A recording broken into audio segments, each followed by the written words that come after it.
جب ماں کا دل روتا ہے تو دنیا میں کوئی ایسا شخص نہیں ہوتا جو اس درد کو مکمل طور پر سمجھ سکے۔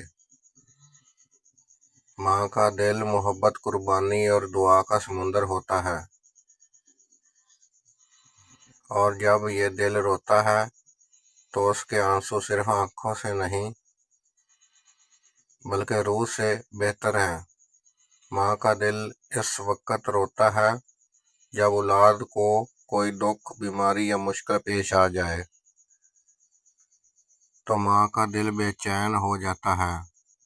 وہ خود بھوکی رہ سکتی ہے مگر اولاد کو بھوکا نہیں دیکھ سکتی۔ جب بچے ماں کی بات نہ سنیں، اس کی عزت نہ کریں یا نافرمانی کریں تو ماں کا دل چھننی ہو جاتا ہے۔ اگر اولاد غلط راستے پر چل پڑے یا بری صحبت میں پڑ جائے تو ماں کے آنسو اللہ کے حضور دعا بن کے گرتے ہیں۔ اگر بچے والدین کو چھوڑ کر اپنی دنیا میں مگن ہو جائیں تو ماں کی تنہائی اس کے دل کو رلا دیتی ہے۔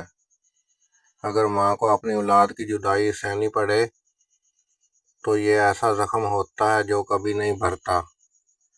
ماں کے لیے آنسو دنیا کے سب سے خالص آنسو ہوتے ہیں، اور اللہ بھی ان آنسوؤں کو رائگاں نہیں جانے دیتا۔